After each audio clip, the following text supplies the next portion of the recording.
جب ذہن کے پردے ہٹ جائیں۔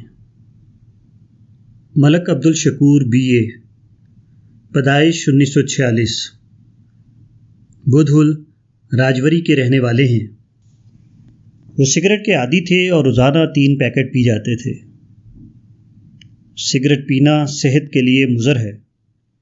سگریٹ پینا اپنے کمائے ہوئے پیسے کو آگ لگانا ہے۔ اس قسم کی کوئی بھی دلیل ان کو سگریٹ چھوڑنے پر آمادہ نہیں کر سکتی تھی، حتیٰ کہ وہ اپنے دوستوں کو بھی اصرار کر کے پلاتے۔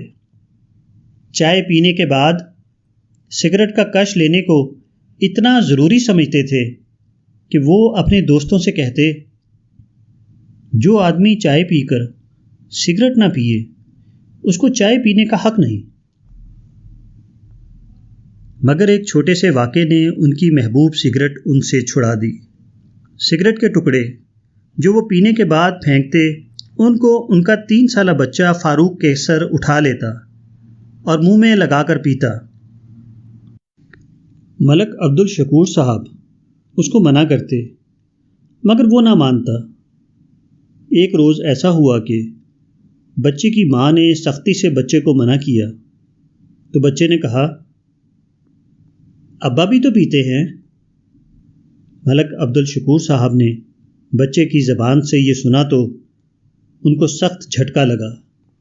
اگرچہ وہ دوستوں کے سامنے اپنی سگریٹ نوشی پر قصیدے پڑھتے تھے، مگر ان کا دل خوب جانتا تھا کہ سگریٹ پینا ایک بری عادت ہے، جس کا انجام نہ صرف صحت اور پیسے کی بربادی ہے بلکہ وہ اخلاق کو بھی بگاڑنے والا ہے۔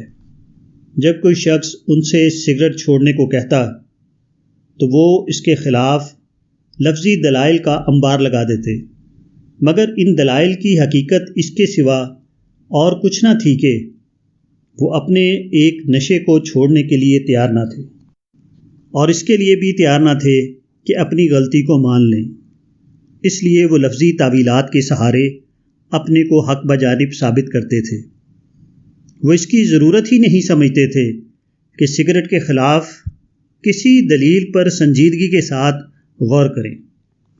مگر جب سگریٹ کا سوال بچے کی زندگی کا سوال بن گیا تو اچانک وہ سنجیدہ ہو گئے۔ ان کے ذہن سے وہ تمام پردے ہٹ گئے جنہوں نے ایک سادہ سی حقیقت کو سمجھنا ان کے لیے ناممکن بنا دیا تھا۔ جو شخص مضبوط دلائل کے آگے ہتھیار ڈالنے پر تیار نہ ہوتا تھا، وہ ایک بچے کے کمزور الفاظ کے آگے بالکل ڈھہ گیا۔ اگر میں خود سگریٹ پیتا رہوں تو میں اپنے بچے کو سگریٹ پینے سے باز نہیں رکھ سکتا، انہوں نے سوچا۔ بچے کا یہ کہنا کہ ابا بھی تو پیتے ہیں، ان کے لیے ایک ایسا ہتھوڑا بن گیا جس کی ضرب کو برداشت کرنے کی طاقت ان کے اندر نہ تھی۔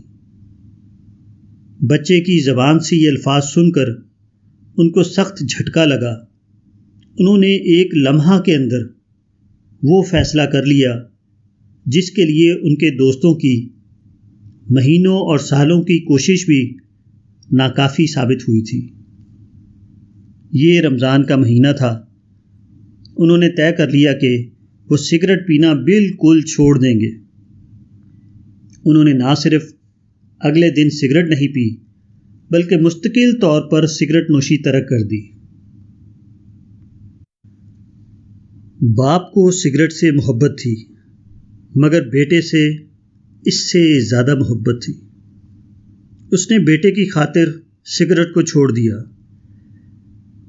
اسی طرح ہر آدمی کو اپنے مفادات اور مصالحے سے محبت ہوتی ہے۔